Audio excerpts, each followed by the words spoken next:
Ya, selamat pagi teman-teman sekalian yang berada di New Jersey ya. Good morning, everyone, to you all who's in New Jersey right now. Ya, saya akan membagikan materi dengan topik online ministry, apa dan bagaimana. I will share a material that's talking about online ministry, what and how. Ya, materi ini saya bagikan merupakan wawasan umum tentang dunia pelayanan secara online. This material is information that is public on how we can do ministry through online. Saya akan menyampaikan beberapa hal penting, data-data, informasi-informasi yang perlu saudara ketahui sehingga saudara dapat mengembangkan pelayanan secara online. I will share really important information of how we all can do online ministry more efficiently. Oke, saya mulai dengan gambar ini. I will start with this picture. Menurut saudara gambar apa ini? What kind of picture do you guys think this is? Kemungkinannya ada dua, anak ini sedang bermain salju atau sedang berbahaya tertimbun salju. There are two possibilities. This boy is playing with the snow, or maybe something dangerous that he is stuck in that. Kita belum bisa mengambil kesimpulan yang akurat karena kita mendapatkan informasi yang sedikit. We can make not a very accurate information because our information is very few. Sekarang bagaimana dengan ini? And how about now in this world? Nah, sekarang jelas bahwa anak ini tidak dalam bahaya, dia sedang bermain salju. And now we can see that he's not in danger, but he's playing in the snow. Setelah kita dapat informasi yang lebih banyak lagi, ternyata kesimpulan kita bisa salah. And if we have more information, sometimes our information can be wrong. Ternyata anak ini sedang bermain salju di tempat yang tidak ada salju, artinya saljunya salju buatan, ya di Hawaii. Tidak ada salju di sana. So he's playing in the snow, but actually it's not snowing there because he is playing in Hawaii. Jadi betapa penting kita mengerti atau mengetahui informasi sebelum kita mengambil kesimpulan. This is why how important is information before we make a conclusion. Oke, kita masuk sekarang kepada informasi. Apa yang sesungguhnya sedang terjadi di dunia? Let us go enter to the information. What is actually happening in the world? Oke, populasi di dunia itu ada 7,7 miliar manusia saat ini. There are 7.7 billion people of the world's population. Dan populasi orang Kristennya adalah 31%. And population for the Christian people are 31.3%. Dan yang Muslim 23%. And Muslims are 23%. Yang non atau yang tidak memilih agama 16,3%. And none, for those who don't have a religion, they have about 35%. Jadi coba kita melihat ini, apa yang Tuhan taruh dalam pikiran saudara saat ini. Let us look now inside ourselves. What is God telling us to you right now? Oke, sekarang kita lihat gambar ini. Let us look at this picture now. Kalau saudara perhatikan, tahun 2010, jumlah perbandingan dari populasi Kristen dan Muslim itu 8%, selisihnya 8%. When we look at this table, the information from this table, the differences between Christians and Muslims are about 8%. Tetapi tahun 2050 populasinya akan berselisih atau berjarak hanya kurang dari 2%. But by the year of 2050, the differences will be just by 2%. Ya, ini data yang sangat menyedihkan. And this data is something that is very sad. Ya, sangat menyedihkan. Ya, oke, kita masuk ke lebih dalam lagi tentang apa yang sedang terjadi di Amerika Serikat. let us dig deeper of what is actually happening in the United States. Populasi Kristen di Amerika Serikat itu adalah 85% tahun 1990. The population of United States are like about 85% on the year of 1990. Tetapi saat ini sudah turun menjadi 71%. But now it went down to 71%. Dan banyak pakar memperkirakan populasi Kristen di Amerika Serikat akan turun terus secara drastis, bisa sampai ke angka 61%. And the prediction, the Christians in the United States will go down to all the way up to 60%. Bagaimana saudara melihat hal ini? How do you feel looking at this state? Saya percaya bukan suatu kebetulan saudara berada di Amerika Serikat. I believe that it is not a coincidence that you guys are all in the United States of America. Seluruh penduduk di muka bumi, seluruh suku bangsa ada tinggal di Amerika Serikat. Almost every tribes and nations have lived in the United States. Dan saya percaya Tuhan punya rencana untuk setiap saudara, kenapa saudara ada di negara tersebut. And I believe that God has a plan for all of you who is living in the United States. Ya, sekarang kita lihat dasar Alkitabiah. Saya akan masuk kepada firman Tuhan. Dikatakan Let's look at the demikian. foundation from this Bible says, and it says like this. Efesus 2 ayat 10. Karena kita ini buatan Allah, diciptakan dalam Kristus Yesus untuk melakukan pekerjaan baik yang dipersiapkan Allah sebelumnya. Ia mau supaya kita hidup di dalamnya. Ephesians 2 verse 10 says, "For we are his workmanship, created in Christ Jesus for good works, which God prepared beforehand that we should walk in them." Ya, kalau kita perhatikan di sini, dikatakan kita ini buatan Allah. If we look at this verse, we can say that we are created in God's image. Saudara memang dilahirkan oleh orang tua saudara. Brothers and sisters, you guys are birthed by your parents. Tetapi Allah yang menjadikan saudara di dalam rahim, di dalam kandungan ibu saudara. But God is the one who created you all in the womb of your mother. Saudara diciptakan untuk melakukan pekerjaan baik yang telah dipersiapkan oleh Allah. You guys are created for the good works that is created by God. Saya menyebutnya bahwa Allah punya master plan, Allah punya grand design untuk setiap hidup saudara. I call this that God has a plan, that He have a grand plan for every one of you guys. Ya, dan kita mesti mengerti apa kehendak Allah dalam hidup kita. Kenapa kita ada di muka bumi? Kenapa kita ada di Amerika? And we have to understand what is the will of God in our lives and why are we created? Why do we live in the United States? Ya, lebih dalam lagi saudara, dikatakan begini. Di 1 Petrus 2 ayat 9. Tetapi kamulah bangsa yang terpilih, imamat yang rajani, bangsa yang kudus, umat kepunyaan Allah sendiri, supaya kamu memberitakan perbuatan-perbuatan yang besar dari Dia yang telah memanggil kamu keluar dari kegelapan kepada terangnya yang ajaib.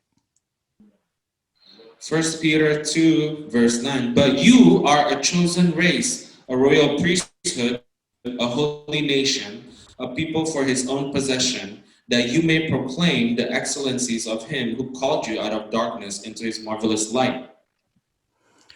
Saudara terkasih, saudara adalah bukan sembarang orang. Saudara dipilih oleh Allah. Saudara bahkan dijadikan imamat yang rajani. Saudara adalah saksi Kristus. Lovely brothers, you guys are chosen by God. You guys are holy priests that is chosen by God. You guys are witness of Christ. Ya, pertanyaannya sekarang untuk apa? Kenapa saudara dipilih? untuk supaya saudara memberitakan perbuatan-perbuatan yang besar dari Allah. And the question is, why are you guys chosen? Why are you guys called as holy priests of God? Is to be witness and to do good works of Christ. Saudaraku, gereja ada karena misi dan gereja ada untuk misi. Dikatakan di Lukas 19 ayat yang ke-10, sebab anak manusia datang untuk mencari dan menyelamatkan yang hilang. And it says here, my brothers and sisters, that church have a plan, have a mission, and the church is created for this mission. Ya, saudara, Bapak Ibu, gereja yang tidak melakukan misi Kristus, gereja yang tidak melanjutkan misi Kristus, bukan gereja milik Kristus. And the church that is not Christ is not. Ya, saya lanjutkan ya. Ya, di Amanat Agung dikatakan begini. Karena itu, pergilah, jadikanlah semua bangsa muridku. Dan baptislah mereka dalam nama Bapa dan Anak dan Roh Kudus. Dan ajarlah mereka melakukan segala sesuatu yang telah kuperintahkan kepadamu. Dan ketahuilah, aku menyertai kamu senantiasa sampai kepada akhir zaman. And in the Great Commission, it says, go, therefore, and make disciples of all nations, baptizing them in the name of the Father, and of the Son, and of the Holy Spirit, teaching them to observe all that I have commanded you. And behold, I am with you always to the end of the age. Perintah Tuhan Yesus kepada setiap muridnya, kepada setiap orang percaya, pergilah, jadikan semua bangsa murid Kristus. And the commandment for his followers is, go, therefore, and make disciples of all nations. Baptis mereka. Baptize them. Kemudian ajar mereka untuk melakukan segala sesuatu yang telah Tuhan Yesus perintahkan. And teach them all the things that what Jesus Christ have commanded them. Jadi, saudaraku, inilah yang menjadi dasar firman Tuhan ataupun materi yang saya mau bagikan tentang online ministry.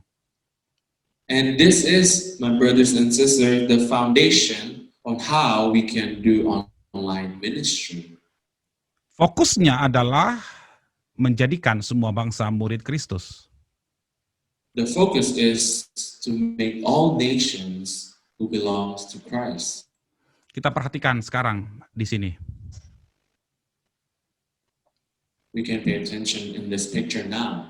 Saudara perhatikan di Northern America itu di angka 82% pengguna sosial medianya, dan di Amerika Tengah, Amerika Selatan sangat tinggi, 80% ke atas pengguna sosial media. As we can see in this picture, in North America, the usage of social media is about 82%, and in South America, it's about 84%. It's a very high numbers. Di Asia Tenggara 81%. Southeast Asia 81%. Tetapi di Afrika, sudah perhatikan itu di bagian tengah itu sedikit ya. Afrika Tengah dan Eastern bagian timur itu 12 sampai 14%. And in the middle of Africa and to the east, Middle East, it's about 12 to 14%. Kalau saudara perhatikan gambar ini, artinya apa? If you guys look at the angka ini menunjukkan sekian besar persentase orang-orang yang menggunakan sosial media di seluruh dunia yang bisa saudara jangkau dengan pesan melalui online yang bisa saudara sampaikan. This picture tells on how you guys can use social media to spread the good news, the gospel, in the ways such as online ministry. Peta ini menggambarkan pintu-pintu yang sedang terbuka di seluruh dunia. This map tells of all the open doors that is open in the whole world. Bayangkan saudara bisa menyampaikan pesan Injil sampai ke Timur Tengah, menembus border perbatasan negaranya, bahkan pintu rumahnya, bahkan pintu kamarnya. Saudara bisa menyampaikan pesan sampai masuk ke tangan orang yang bersangkutan. You can imagine on how you can use online ministry such as your social media and anything else to break through the doors to people who live all the way in the middle of the world. You can even enter into their rooms and doors and their houses. Saudara perhatikan ini, bahwa ternyata 66% orang-orang di seluruh dunia itu menggunakan HP. And we can see from this picture that around 66% people in the world use cell phones. Itu angka yang besar, saudara. 5 miliar manusia menggunakan handphone. That is a big number, everyone. That's about 5 billion people using cell phones. Dan untuk saudara ketahui, 51% penduduk di muka bumi ini terhubung dengan internet, 51%. And from this picture also, we can see that 51% is connected with internet. Ya. Apa artinya? What is the meaning? Artinya 4 miliar manusia terkoneksi dengan internet, artinya saudara bisa menjangkau mereka melalui saluran digital online. It means that 4 million people, you guys are able to connect with that person through the media of internet. Dan bisa dikatakan ya hampir seluruhnya orang yang menggunakan HP, 99% menggunakan sosial media di HP mereka. And we can see that about almost everyone, 99% people who use cell phone use social media. Ya, sekarang saya mau sampaikan apa dampaknya terhadap pandemi COVID-19 ini terhadap perilaku manusia dalam menggunakan teknologi digital. And I would like to tell you what is the impact of what's happening with pandemic and how people use social media now. Ya. Saudara perhatikan, ternyata penggunaan internet atau sosial media di masa pandemik ini meningkat sebesar 40% di seluruh dunia. And we can see from this picture, brothers and sisters, that during this pandemic, the usage of internet and social media went up to about 41% higher. Ya, 40% meningkat dibandingkan sebelum pandemik COVID-19. 40% went up for the usage of internet during this pandemic. Ya. Dan yang menarik adalah ternyata teknologi yang berkembang di dunia saat ini ternyata berpengaruh positif terhadap kehidupan manusia dalam kehidupan sehari-hari. What's interesting during this difficult time is that technology can be used something as positive for the world right now. Ya, saudara bisa lihat di grafik bagaimana mereka merasa dibantu untuk bagaimana mendidik anak, bagaimana mereka mendapatkan pekerjaan, bagaimana orang-orang lebih mudah untuk berbelanja, dan sebagainya ada di grafik. And how the technology and the digital role help people to do many things now, such as shopping, such as education, and many other things, how technology has helped. Ya, dari segi angka belanja juga ternyata meningkat. Ya, di masa pandemik ini orang banyak belanja untuk alat-alat olahraga. And during this time, we can see the high numbers that went up of shopping. Dan And we can see lain-lain ya, ada banyak. people did shopping of fitness equipment during this time. Ya, tetapi untuk rekreasi minus 30%. But for about recreation stuff, it's about minus 30%. Ya, saudara, saya sengaja menyampaikan data-data ini kepada saudara karena melalui ini kita nanti akan membuka wawasan kita tentang apa yang sedang terjadi di dunia saat ini, ya. And I want to tell you, with all the data and information that you guys receive of what can we do this time of need. Ya, penggunaan waktu. Ternyata orang di masa pandemik ini mereka menggunakan waktunya meningkat sebanyak 70% dalam menggunakan HP. The usage of your time. We can see during this pandemic, many people's usage of their phone went up to 70%. Kalau misalnya sebelumnya mungkin 3 jam sehari, bisa meningkat, bisa sampai 5 jam sehari gara-gara pandemi ini. If you guys use your phone for about 3 hours a day, but during the pandemic, now you guys are using it for 5 hours. Dan waktu orang juga lebih banyak sekarang menggunakan teknologi. Dan mayoritas menggunakan untuk menonton di YouTube dan film, ya sebagainya secara online. For YouTube or movies, everything that you guys watch online. Ya, penggunaan video conference juga sangat meningkat. The usage of video conference went up. Yang menarik adalah ternyata makin muda usia seseorang, ternyata makin aktif dia menggunakan teknologi. Makin tua, makin jarang dia menggunakan teknologi. Frekuensinya makin kecil kalau makin tua.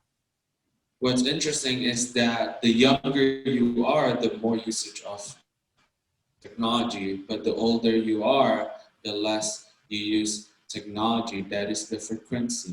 Artinya apa?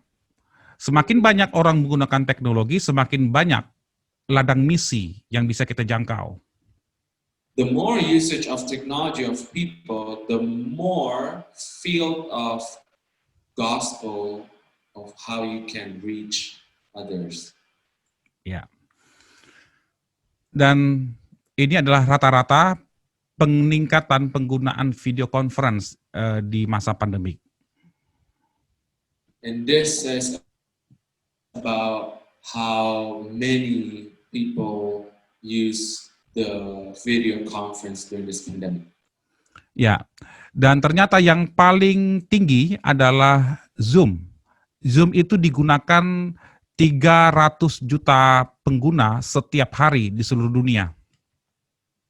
And the most important, the most usage is what is called Zoom. There are about 300 million people use Zoom in the world. Ya, setiap hari. Ya, artinya apa, saudara-saudaraku? Ini peluang, sekali lagi, ini adalah peluang pintu yang terbuka, ladang tuaian untuk kita jangkau. What is the meaning of this? This is an opportunity for the gospel that we can spread during this time. Kalau orang-orang bisa, perusahaan-perusahaan bisa mengembangkan pemasaran mereka, mengembangkan penjualan mereka semakin meningkat, semakin meninggi, kenapa gereja tidak melihat ini, tidak mengambil peluang ini? If we can see of the potential of increasing of the good news, the gospel, and how the church can use this opportunity, how come we see that many churches do not use this opportunity? Ya, saudaraku, ternyata pengguna teknologi sosial media 99% mereka selalu menggunakan account-nya dalam setiap bulan. 99% menggunakan akun sosial media mereka, berarti tidak nganggur, tidak dibiarkan, mereka gunakan 99% per bulan. There's everyone who use their phone, 99% use their social media all the time. Artinya apa? Lagi-lagi, saudaraku ya, lagi-lagi berarti ternyata orang-orang ini ya adalah ladang tuaian yang harus kita jangkau. And what does that mean? It means that these people are the people that we need to reach out. Sekarang kita lihat sosial media mana yang banyak digunakan.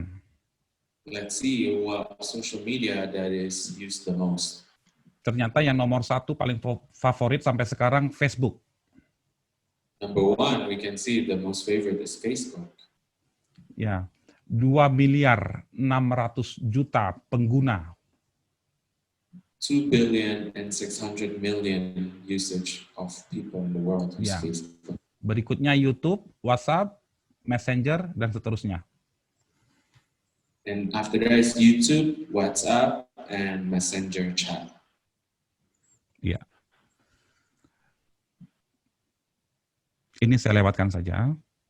Nanti materi akan saya bagikan kepada saudara-saudara ya. Saya kasih PDF-nya. Ini adalah website yang dikunjungi, paling favorit dikunjungi oleh populasi manusia di muka bumi. Nomor 1 adalah Google. This is the website that is being used by many people. Number one is Google. Google, YouTube, Facebook. Saudara lihat dari daftar itu menjadi masuk dalam list saudara. Apakah saudara juga menggunakan YouTube? Apakah saudara sudah punya akun YouTube? Facebook bagaimana? Dan kalau saudara punya, buat apa? Apakah hanya untuk kepentingan pribadi saja? Kenapa saudara tidak gunakan untuk misi Kristus? This is all the many visited website, Google, YouTube, Facebook, and I would like to ask you, what do you guys use all these websites for? What are the things that you guys use it for? Are you guys using this to also to glorify Christ? Oke, saya langsung saja kepada tips ya. Coba saudara perhatikan. Ternyata dilakukan survei bahwa penggunaan untuk posting Facebook yang paling baik ketika kita memposting itu adalah hari Rabu jam 11 pagi sampai jam 2 siang. Itu paling banyak traffic, paling tinggi. Banyak orang yang menonton. This is just a few tips that I can give you guys all, that one of the most visited time of usage of Facebook is about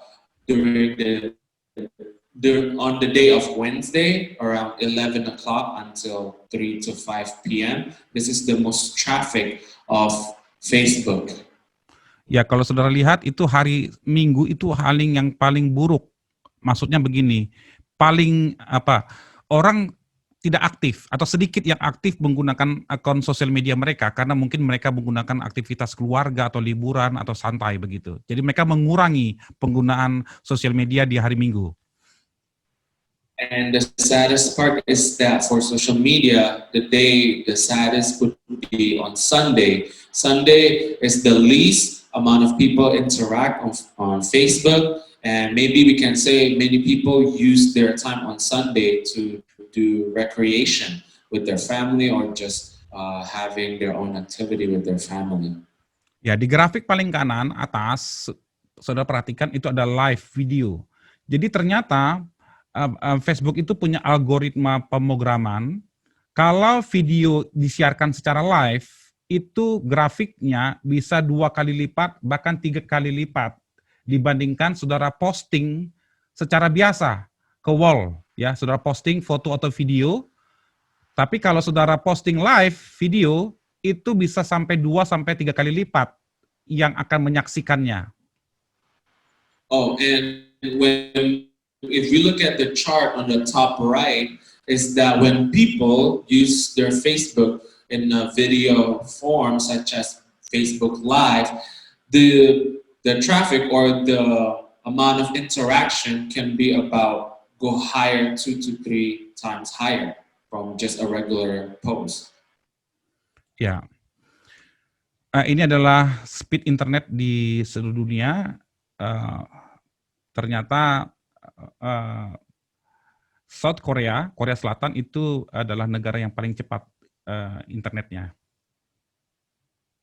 This is the internet connection speed, and we can see the number one fastest internet is South Korea. Ya, dan ini menarik juga saudara. Ternyata 30 detik pertama video saudara, ketika saudara posting di Facebook atau di YouTube, itu sangat menentukan. Kenapa? Karena 30 detik itu akan 30 detik pertama akan menentukan apakah yang menyaksikan video saudara akan tetap menyaksikan bertahan atau mereka meninggalkan video saudara. And the most important is that when you guys do Facebook Live video, the first 30 seconds is very important because it depends on how many people will continue to stay on the video or not. Jadi 30 detik pertama itu mesti betul-betul menarik. Apa yang paling penting dari isi video, konten video saudara, saudara harus tampilkan di awal 30 detik pertama. Sehingga orang tahu, oh video ini bagus, menarik, sehingga dia mau menonton sampai 1 jam atau lebih. And the most interesting about this is that the first 30 seconds of your video has to be the most interesting because it would decide whether a person would continue on watching it even for the next hour or maybe 30 minutes. It was very important. Oke, sekarang praktisnya, apa yang dapat saudara lakukan sebagai orang percaya di masa pandemi ini? The practical question now for you all is, what are the things that you can do during this pandemic time? Saya mungkin mau bertanya dahulu, apakah saudara punya sosial media, account, ada berapa? Apakah saudara punya Facebook, WhatsApp, YouTube? Ya, And I want to bagaimana? ask you, how many accounts that you have? What kind of accounts do you have? Do you have Facebook? Do you have YouTube? Do you have Twitter? Anything else? What do you guys have? Saudara, saya pernah ketemu seorang pendeta. Dia bilang begini kepada saya, Pak Freddy, untuk apa Bapak sibuk di Facebook? Buang-buang waktu. Brothers and sisters, I have a friend that is a pastor who once asked me a question. Pastor Freddy, why are you on Facebook wasting your time there?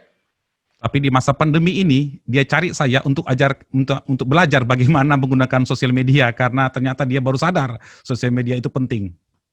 And now he reached out to me how important social media is now during this time of pandemic, and he asked me on how to use it. Dia buka akun Facebook, buka YouTube juga. He opened Facebook and also YouTube. Ya, langkah pertama yang saudara bisa lakukan adalah buatlah daftar nama orang-orang yang mau saudara doakan. First steps that you should do is make a list of names, the people that you want to pray for. Saudara, hati manusia itu bagaikan tanah yang kondisinya macam-macam. Anggap saja hati orang itu seperti tanah yang kering, keras. Brothers and sisters, human hearts can be looked as ground that could be influenced, that could be dig deep, and we can see the human hearts of many people. We can see like a dry ground. Bagaimana kita menabur benih? Kalau kita mau nabur benih ke tanah keras, tentu tidak akan ada hasilnya. And how can we sow seeds into the ground? And if we do it on a hard ground, the seed is not going to be fruitful. Jadi bagaimana? Tanah yang keras itu harus digeburkan, dihancurkan. Dengan cara apa? Dengan cara kita doa terus-menerus. Kita doakan orang yang akan kita layani secara terus-menerus supaya hati mereka yang keras menjadi tanah yang gembur. Sehingga benih Injil atau firman Tuhan yang akan kita tabur jatuh ke tanah yang subur. Berdoa supaya hati mereka menjadi tanah yang gembur. Hard and dry ground needs to be break. It needs to be, how we can do that is through prayers. You guys can pray, continue praying for your friends who have hard and dry hearts, so that when you pour out the seed to their human heart or the ground that is break, and that seed can grow and to be fruitful. Setelah saudara berdoa untuk orang-orang tersebut, langkah berikutnya adalah mulai menyapa. Mulai mungkin kirim teks dengan WhatsApp atau Messenger, sapa mereka, tanya apa kabarnya, bagaimana keadaan keluarga, anak-anak atau pekerjaan. Tanya mereka, jangan diam. After you guys pray for the list of names that you guys pray for, you guys can start saying hi to them or text them, say hi, and ask them what's wrong, how are they doing, ask how is their family.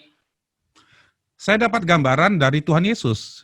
Tuhan Yesus yang memulai percakapan dengan perempuan Samaria di pinggir sumur. Tuhan Yesus juga yang memulai percakapan dengan Zakeus. Yesus memulai percakapan. I can say and see through the picture of Jesus Christ, our Lord, we can see how Jesus went first and say hi to the woman, the Samaritan woman. He went first to say hi to the person such as Zacchaeus and many others. He said hi first. Yang menarik, Yesus itu tidak langsung bicara Injil kepada Zakeus dan perempuan Samaria. Kepada perempuan Samaria, Yesus bicara tentang air minum. Dia bicara tentang topik, sesuatu yang menarik bagi perempuan itu. Dia cari topik yang bisa nyambung. Karena di situ ada sumur, Yesus bicara tentang air. And Jesus did not go right away and start telling the good news, start telling the gospel. He starts saying things of what's going on with the situation that he's in, such as with the Samaritan woman. He's asking about water, about the well. Can I get some water? And ask something to them. Saudara harus bijaksana dalam memilih topik ketika ngobrol sama orang lain yang kira-kira yang menarik bagi mereka dan nyambung, ya. Jangan memilih topik yang mereka tidak suka. And you have to be interesting to tell all the things that maybe they're interested with. And don't say some things or make conversation that they may not like. Dan belajar untuk mendengarkan, bukan cuma mendengar, tetapi mendengarkan dengan seksama, ya, dengan perhatian, dengan kasih yang tulus, benar-benar peduli, dan saudara serius mendengarkan apa yang mereka sedang ceritakan. And have a heart to listen with care, to listen with attention of what they are going through, of what they are interested in. Berikutnya adalah kita dapat menjalin komunikasi secara relasional. And this is how we can have a communication that is relational. Ya, maksudnya apa? Komunikasi relasional itu maksudnya adalah setiap kita punya relasi. Relasi kita yang paling dekat siapa? Keluarga. Ya, kita punya orang tua, kakak adik, dan orang tua kita punya kakak adik. Berarti kita punya paman. Ya, kalau kita sudah berkeluarga, punya istri kita punya orang tua, dan kita punya saudara ipar dan punya mertua. Ya, itu relasi yang paling dekat.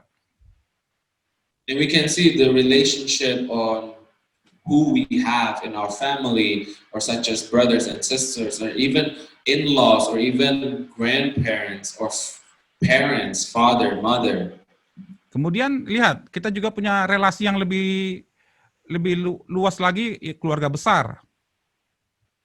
And we can look at the relational that is in a big picture and maybe bigger family outside. Kemudian relasi yang lain adalah teman-teman kerja. And then people, friends from work. Tetangga kita. Our neighbors. Atau dulu teman sekolah yang sudah lama nggak jumpa. Or our friends, old friends from our old school, those who we haven't met for a long time. Perhatikan saudara, seluruh teman-teman saudara di sosial media itu adalah teman saudara.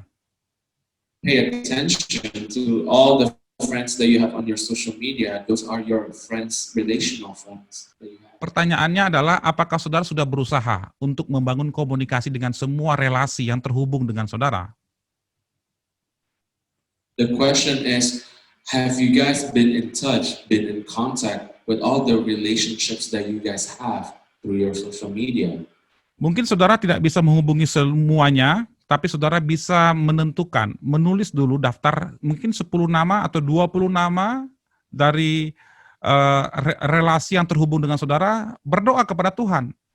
Tulis nama, 20 nama untuk saudara doakan supaya tanah mereka, hati mereka menjadi tanah yang gembur.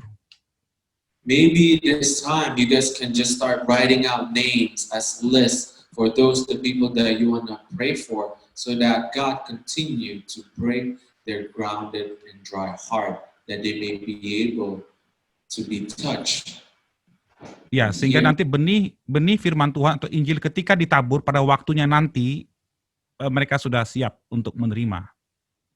and that the seed through the word of God, they will be ready to receive it when they are ready.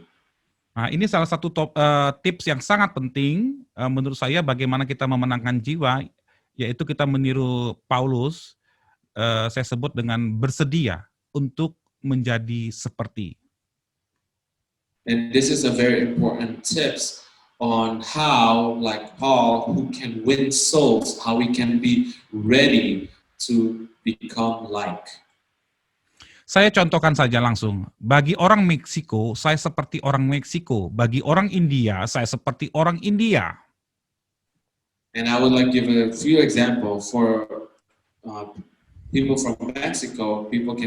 They can look at me like I am from Mexico, and people from India, maybe they can see me as from India.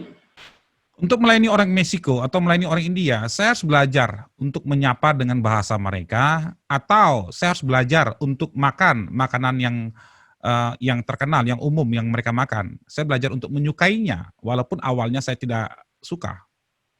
To serve people from Mexico, I need to learn on how to speak their language. I need to learn on how to say hi in their language. I need to learn what are their foods. So I'm learning their food and their culture. Untuk menjangkau orang-orang Harley Davidson Group, ya, bikers, saya harus menjadi seperti mereka. Ya, belajar untuk berkomunikasi, ngobrol, atau berteman dengan mereka, dan naik motor bersama dengan mereka, menjadi seperti mereka. And to reach out to my friends who's very into bikers, such as Harley Davidson bikes, I need to be able to learn on their interest on biking and motorcycle, so that I'm able to reach out to my friends. Untuk menjangkau anak-anak yang suka main basket, saya harus tahu peraturan bagaimana bermain basket. Saya harus menggunakan pakaian seperti pemain basket dan bermain basket bersama dengan mereka, supaya saya bisa diterima dengan mereka. To reach out to those who loves basketball, I need to learn the rules and how to play basketball, so that I'm able to play with them and I'm able to have a closer relationship with them. Saudara, kita harus belajar dari Paulus untuk menjadi seperti orang yang kita layani. And brothers and sisters, we have to be like Paul, to be like the people that we are serving. Tetapi saya punya catatan penting, yaitu jangan melanggar hukum dan jangan melanggar firman Tuhan atau jangan berbuat dosa. But I have an important tip, is that remember to not disobey God, to disobey His commandments, or to sin. Ya. Berikutnya adalah kita harus siap sedia terhadap yang saya sebut dengan alarm. And next, I would like to say that we have to be ready for alarms. Alarm adalah, maksudnya gini, ketika saudara membaca di sosial media, di Facebook, di WhatsApp, atau di akun-akun teman saudara yang menyatakan mereka sedang punya pergumulan masalah sakit, penyakit, mungkin ada yang sakit, mungkin ada yang meninggal, mungkin ada yang kecelakaan, mungkin ada yang baru dipecat, mungkin ada yang rumahnya kebakaran, itu alarm. What I mean by alarm is that whenever you guys are in social media or even the usage of technology, maybe there are those who's going through some things who contact you, maybe someone. Jadi ketika orang-orang sedang dalam, someone is have an alarm. ya, jadi so people the time, yeah. Jadi kita mesti peka ketika kita membaca status orang atau mendengar kabar mereka sedang dalam masalah, kita harus peka untuk menghubungi mereka, untuk berbicara kepada mereka atau berjumpa, atau kalau nggak bisa berjumpa, ya bicara lewat telepon atau video call, bicara dengan mereka dan dengarkan mereka. And we have to be aware for those people who maybe started posting some things on Facebook and maybe they are losing someone, they are going through some things. We should be able to react and to respond, to say hi to them and to be there for them. Ya, semua orang ingin diperhatikan, saudara. Ketika orang dalam masalah, orang tentu dengan senang hati kalau diperhatikan. Mereka akan makin dekat dengan saudara. Everyone wants attention. Everyone, those who's going through some things, they need an attention, and they might need your attention to those, your friends who are probably going through some things. Ya, saudaraku, dunia ada di jari Anda saat ini. And my brothers and sisters, the world is yours during this time. Saudara bisa menjangkau banyak orang di seluruh muka bumi ini melalui sosial media, melalui internet. It's through the work of your fingers, through the technology, through social media, through internet. It's by the hands of your fingers. Saya akan tutup dengan ini. I will close with this. Mari kita berharap hal-hal yang besar dari Tuhan, dan mari kita mengusahakan, kita mengerjakan apa saja yang besar. Kita kerahkan seluruh tenaga kita, segenap hati, jiwa, kekuatan, kerahkan semuanya untuk Tuhan. Let's hope and expect great things from God, and let us do our best to attempt great things for God. Jangan setengah-setengah. Don't be half-hearted. Jangan iseng-iseng melayani Tuhan. Don't be half-hearted doing the work of God. Lakukan dengan segenap hatimu. Do it with all your heart. Tuhan akan memakai saudara. God will use you. Amin. Saya kembalikan kepada moderator, mungkin untuk tanya jawab. Silakan. Okay. During this time, Pastor Freddie will do question and answers to the people. And for those who would like to ask a question, just raise up your hands, and then Freddie will. We have someone to pass the mic to you, and Pastor Freddie will answer your questions. Silahkan. Pastor Freddie sangat specialized dalam penggunaan social media teknologi untuk menyebarkan Injil saudara-saudara. Betul. Terima kasih Pak Pendeta Freddy sudah membawa materi yang sangat luar biasa. Nama saya Iwan. Memang ya pertanyaan saya tentang kan tadi pendeta menyampaikan tentang potensinya besar sekali untuk dalam jiwa dalam media sosial. Dan biasanya kan kalau di media sosial, misalnya di Facebook, kalau kita masih punya sedikit friends atau followers, kemana kita mau jangkau itu bagaimana ya? Paling kan cuma orang-orang itu saja yang melihat. Kalau misalnya mau saya sebar, mungkin ada tips khusus ya, yang bisa dibagikan, karena kalau sebagai orang biasa paling kan cuma taruh hashtag atau share kayak gitu. Tapi kan kalau mau jangkau, apakah masih ada sesuatu something spesial gitu? Yeah. So I'll translate first for one. So his question is, Pastor Freddie, as I use my social media to spread the good news, or just to share a lot of things using social media. Sometimes the people who interact with me or who sees video of my post, reply, are the same people, and people that I always interact with. Is there any tips from you on to do more on spreading out to those that maybe I haven't reached out, or maybe the people that barely in contact? Ya, tipsnya pertama mulai dengan kasih atau peduli. Yang paling sederhana contohnya adalah ketika mereka ulang tahun atau merayakan sesuatu atau happy anniversary atau sesuatu, ya mereka posting, belajar untuk menyapa menyampaikan selamat atau apa begitu, mulai menyapa mereka. This first tip that is very simple is basically to say hi to them, such as when they're having birthdays or even anniversary. It is very easy to just say something in celebration of what's going on in their lives, and the very important thing is to love. Yang saya lakukan adalah menyapa sebanyak mungkin orang yang bisa saya sapa, ya, dengan intensitas yang sewajarnya, jangan berlebihan, jangan seperti bertubi-tubi, mereka akan kaget, akan keheranan ada apa.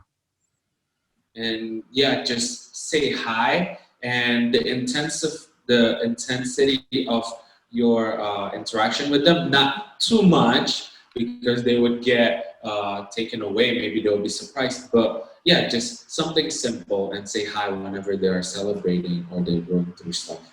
Dan saya percaya kalau saudara melakukan itu dengan tulus, pasti akan ada yang merespon. Walaupun itu mungkin dari 100, ada 5 atau 10 orang yang merespon dengan dengan serius begitu. Mereka menyapa saudara. Itu ada respon. And when you guys do this with genuine heart, with very loving heart, out of all the maybe 100 people that you reach out, maybe there will be people like about 5 or 10 who would eventually reply back to you, as long as you do it with a genuine heart. Ya, jadi kita mulai dari mereka yang sudah merespon, kemudian kita mulai lebih dalam, kita berkomunikasi lebih dalam, bicara lebih dalam.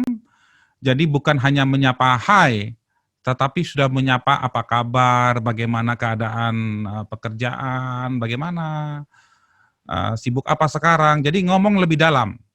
Dan kalau direspon, saudara bisa ngobrol lebih dalam lagi. Tetapi intinya jangan buru-buru, jangan terlalu masuk terlalu cepat. And the important thing is to continue to respond, do not stop there. Once you start having a conversation, you slow down and ask them how are they doing. You start digging deeper and having a closer relationship, but not too fast. Pengalaman saya, ada sebagian teman di Facebook yang saya sapa itu diam, ya, nggak balas, berbulan-bulan, ada yang setengah tahun. Tetapi saya juga menyapa seperlunya saja, ya, dia sedang posting sesuatu, saya sapa. Dia nggak respon, tapi kemudian berapa lama saya sapa lagi. Sampai suatu ketika akhirnya dia menyapa dan interaksi mulai berjalan lebih dalam. And I have an experience before that. There is a friend of mine who's very quiet, who doesn't respond. I tried to say hi, and slowly, to continue to say hi, say happy birthday, or many things.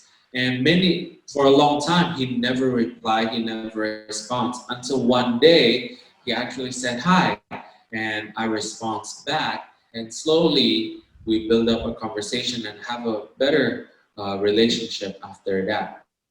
Catatan penting yang saya sampaikan di sini adalah saudara harus mendengarkan dengan baik-baik. Kemudian saudara harus menyatakan atau berkomunikasi dengan kasih yang tulus. Ini penting. Kalau tidak, apa yang saudara lakukan itu akan sia-sia. Yeah, and the most important thing from this is that you have to do it with a genuine heart and with all your heart, because if not, the things that you do may be go to waste. Ya, kalau kita perhatikan, Yesus itu memberitakan Injil kepada banyak orang, ya kan? Bahkan Yesus ngasih makan 5.000 orang, ya kan? Tetapi ternyata murid Yesus yang benar-benar dimuridkan, yang dekat dengan dia, berapa orang? 12 orang. Artinya apa? Saudara bisa menyapa sebanyak mungkin orang, saudara bisa berelasi dengan sebanyak mungkin orang, tetapi nanti akan terseleksi secara alamiah mana orang-orang yang serius dengan saudara. And we can see from Jesus how he spread the gospel, he spread his news to many people, but actually he only have 12 closer relationship with 12 people. And through this, we can see on how is our relationship with the people that we are close with. Kalau saya boleh lebih dalam lagi, saya jelaskan bahwa Yesus memilih murid-muridnya. Yang saya lakukan saat ini juga demikian. Dari sebanyak mungkin orang yang saya bangun relasi, ada yang merespon. Dari sekian banyak respon, saya akan memilih mana orang-orang yang Tuhan taruh di hati saya untuk mereka saya lanjutkan, dimuridkan. And we can see from Jesus Christ is that He chose 12 people. Just like now, I start carefully on picking or choosing the people that I want to disciple, people that I want to build a closer relationship on how God wants to use their lives. Hello, Pastor Freddy, I do have one question. Jadi pada masa pandemik sekarang banyak sekali gereja-gereja yang sudah memakai fasilitas online, sosial media juga untuk beritakan Injil, online service, bahkan kayak worship set, dan banyak lagi sudah ada available di YouTube atau Facebook. Jadi pilihan juga udah banyak sekali, kayak Hillsong Church have their own service online, Blue Church has their own service online, sudah banyak, apalagi gereja-gereja yang mainstream yang very popular. And my question is, how can we make our church stand out from the rest of the other churches? Karena sudah begitu banyak pilihan, pasti kita harus membedakan diri supaya orang-orang pilih, tonton program gereja kita. Karena untuk apa? Kalau misalnya aku orang luar, terus ada pilihan A, B, C, D, pasti saya akan pilih yang terbaik. Apakah Pastor Freddy punya ide atau tips untuk membuat kayak program online gereja kita bisa lebih stand out, lebih berbeda daripada yang lain?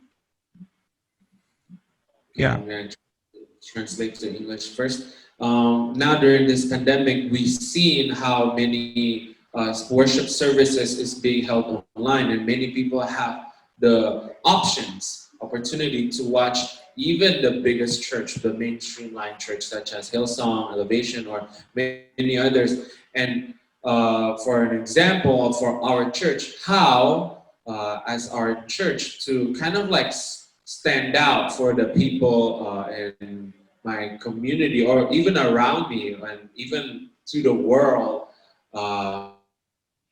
If you have any tips on how making our service even more stand out. Ya, yang paling penting itu adalah relasi, hubungan yang dibangun. The most important is the relationship that needs to be built.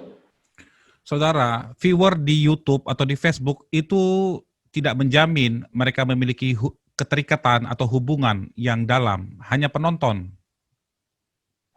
The video worship that is being held on Facebook or on YouTube, it's not guaranteeing a relationship that is closer between you and the people. Mereka dengan mudahnya kapan saja bisa berganti ke yang lain, yang lebih baik. Saudara, di atas langit ada langit. Sebaik apapun akan ada yang lebih baik, akan ada yang lebih menarik. Yang bagus sekarang pun terus-menerus kalau disaksikan bisa membosankan karena itu terus kan begitu. Jadi yang penting itu adalah relasi yang mengikat sehingga dia merasa terkoneksi dengan kita. It is easy for people to just keep on changing, or whenever they're watching worship service they don't like yours, it's easy for them to continue on changing it because to be honest, on top of the sky, there are more sky. There are even the best of worship service. There are better things, and even the best people who watch it can switch it because they keep on watching the same thing and they get bored of it. And the most important thing is still the relationship and how you can be relational to the people that you connect with. Ya, caranya supaya kita terkoneksi salah satunya adalah ketika mereka masuk di Facebook begitu ya. Kita tahu ini masuk, bapak ini atau ibu ini sedang menonton. Sapa, ada operator yang menyapa seketik namanya welcome, happy Sunday atau seperti itu. Sapa namanya. Itu di online bisa disapa. And how we can get connected with those people is like through the very first 30 seconds that maybe the moderator who's operating the Facebook Live or YouTube that you guys have, you see people who enter, say hi to them, get connected with them, get relational with them.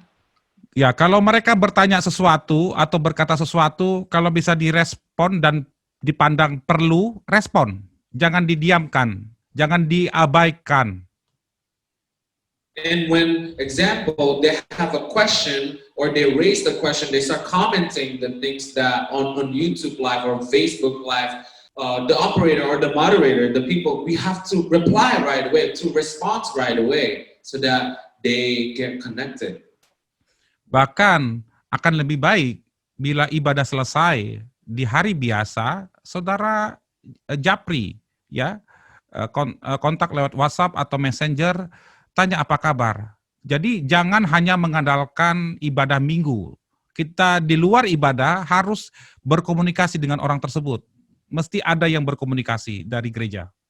Even better for you to get connected after this worship service. Even better, you say hi after service, after church. Even during the weekdays, say hi and get connected with them. And this is very important. Ya, kalau nanti gereja saudara punya acara apa, ulang tahun atau acara apa, kirim undangan secara khusus, secara japri, jangan ke publik, ke pribadi, kirim. Kami menantikan, kami merindukan kehadiran saudara, begitu. And you guys have invitation, for example, church anniversary, be personal and inviting them, not just public invitation, and text them and say invite them of that you would like their presence in your church or even in your activity, get connected with them. Ya, mungkin itu yang tips singkat yang sederhana. And maybe that's a simple tip that is good. Any other questions? Apa ada lagi pertanyaan? Satu lagi yang mungkin ya. Satu, dua. Jadi pertanyaan tidak ada, Pastor. Saya hanya akan memberikan komentar dan sekaligus juga menanyakan tips. Kira-kira tips apa yang akan diberikan kepada tim multimedia untuk, especially untuk Reformed Church Mettachen, karena ini adalah pelayanan yang baru. Kelihatannya baru karena kita terus memperbaharui ya. Dan sekarang ini mungkin Pastor Freddy salah satu yang suka memantau dan memperhatikan, ya, karena selalu kalau di live saya perhatikan Pastor selalu memperhatikan dan menonton. Nah, tips-tips apa kira-kira untuk multimedia team untuk meningkatkan kreativitas dan mungkin motivasi dalam memberikan tampilan-tampilan yang baik dan menarik, yang tentunya sesuai dengan visi atau membawa orang untuk lebih menikmati Tuhan ya, kehadiran Tuhan melalui multimedia. Karena kalau kita perhatikan setiap minggu, hampir setiap minggu kita mengadakan live streaming di gereja, dan memang alat-alatnya yang masih terus dalam proses untuk penambahan, dan begitu banyak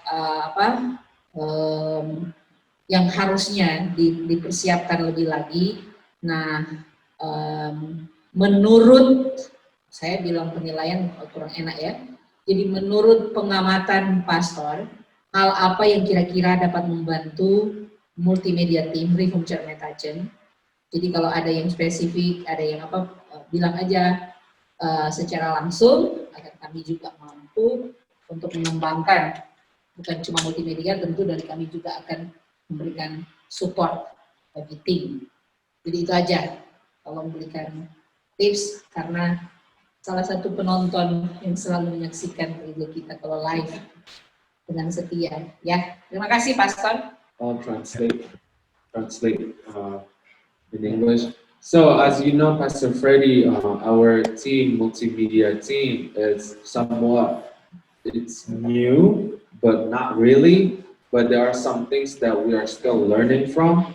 And if you have experience or any specific tip, and you can just be personal with us because you know the things of what multimedia go through, and even for our service, for our worship team, is there any tips of what we can do to improve our multimedia team in bringing the church together and in worship online? Ya, pertama yang perlu diperhatikan itu adalah kualitas sebuah video dan audionya. Kalau saudara perhatikan, suara saya ini berbeda dengan yang orang lain pada umumnya, karena saya serius. Saya beli peralatan yang bisa saya jangkau untuk meningkatkan audio dan video. The very first thing, what's really important is to have a great quality for audio and video. As you know, the quality that I use, I invest on some of great things in making great videos than other people might use in trying to do online ministry. Ya, background saya ini adalah green screen dan mikrofon saya ini saya beli di New York. Saya tripodnya beli di Depok yang murah meriah. Kain background saya juga yang murah meriah. Jadi tidak harus mahal. Ya, saudara bisa nanti komunikasi dengan saya atau konsultasi ya, ngobrol-ngobrol tentang tips bagaimana tetap hasilnya bagus, tetapi kita bisa tekan budgetnya. So we have to be serious in our equipment, in our quality on what we put out. Like right here, I'm using green screen background that is more visible for a better background. I use a separate microphone that is more quality, despite that I got it for a discounted cheaper, but I know that it's a good quality. So we have to be serious in our equipment. And if you have any questions, maybe I could help you guys in some of the things that you guys would like to use. Kalau saudara nonton bioskop, saudara pasti mendengarkan suara sound system yang bagus. Kenapa? Karena kualitas sebuah video 70% ditentukan oleh kualitas audionya. Like example, if you guys are watching a movie in a theater, is that they have one of the best sounds in the theater, like about 70%. They really use their audio and focus on their audio quality and their speaker. And that's also with us. We have to use better quality.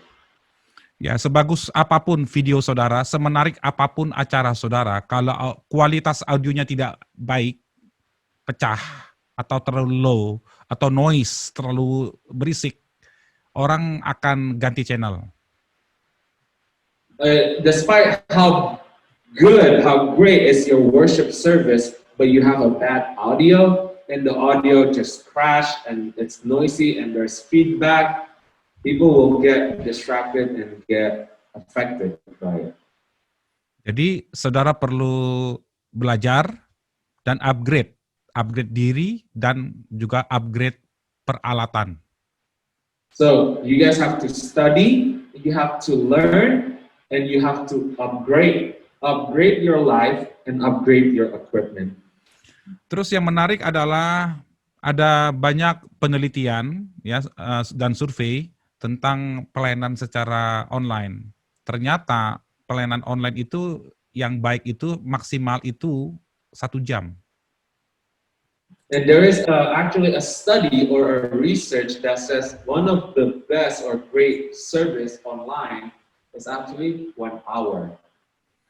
Jadi cara kita beribadah, liturginya dengan onsite dan online itu ternyata berbeda.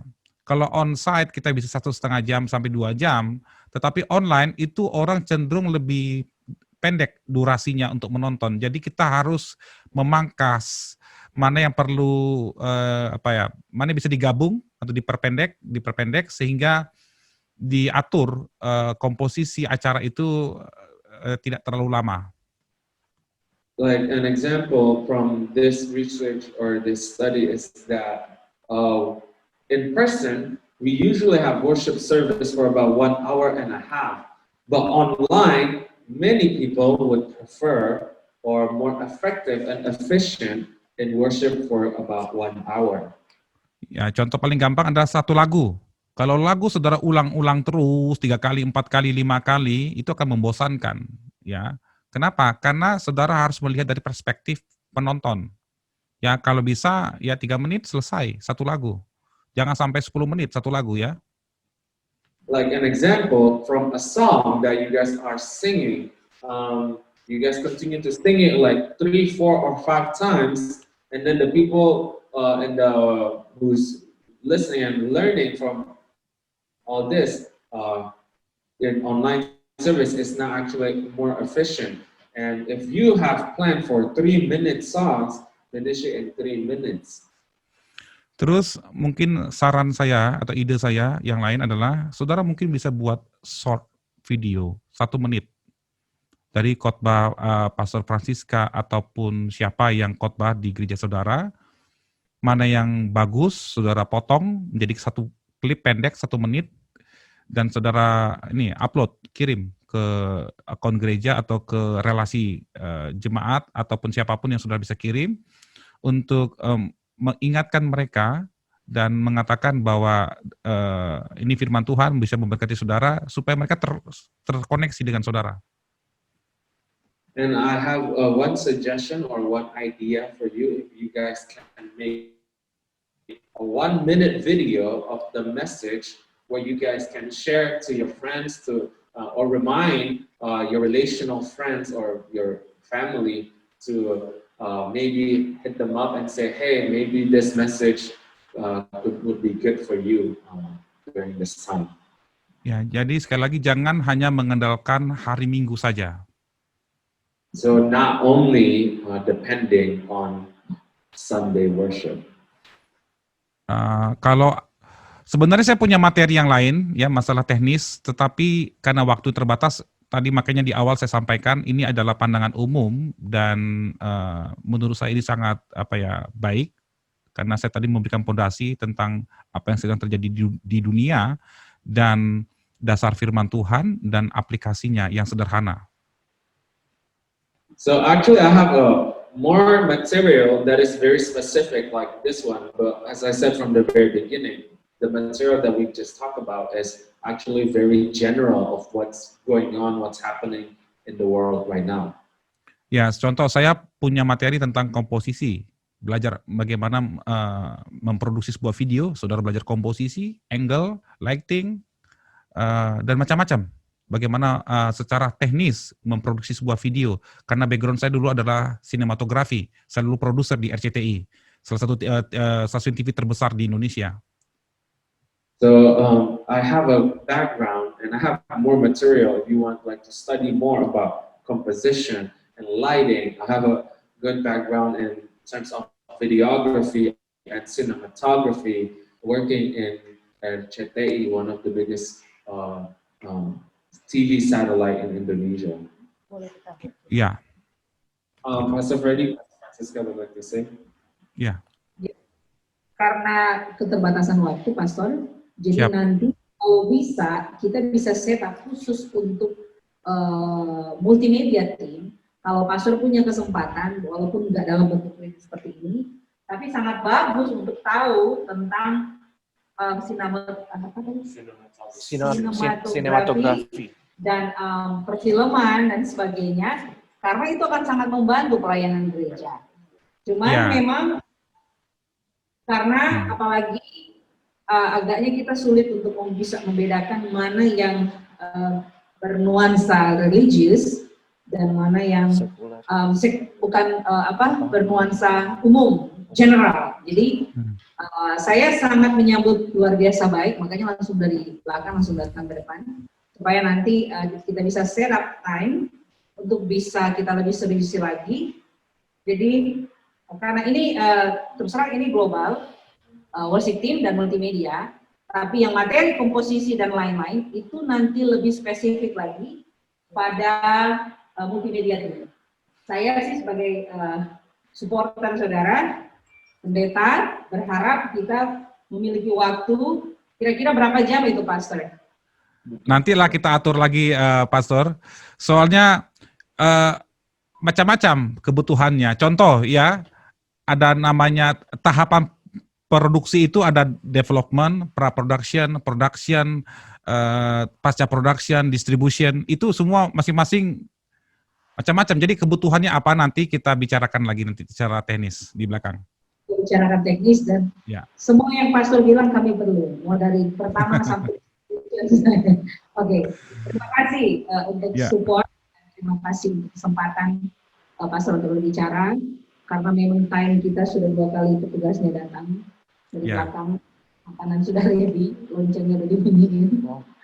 Jadi saya sangat berterima kasih Pastor untuk kesempatan untuk memberikan materi bagi kami semua. I will appreciate you, dan kiranya nanti next kita akan atur schedule, dan mungkin selesai ini kita langsung closing, doa Kristi yang akan berdoa untuk kita semua dan untuk Pastor di pelayanan, dan nanti kita keep kontak. Jadi saya dan Pastor Freddy ini adalah cukup dekat, best friend, kami ada di satu board yang sama.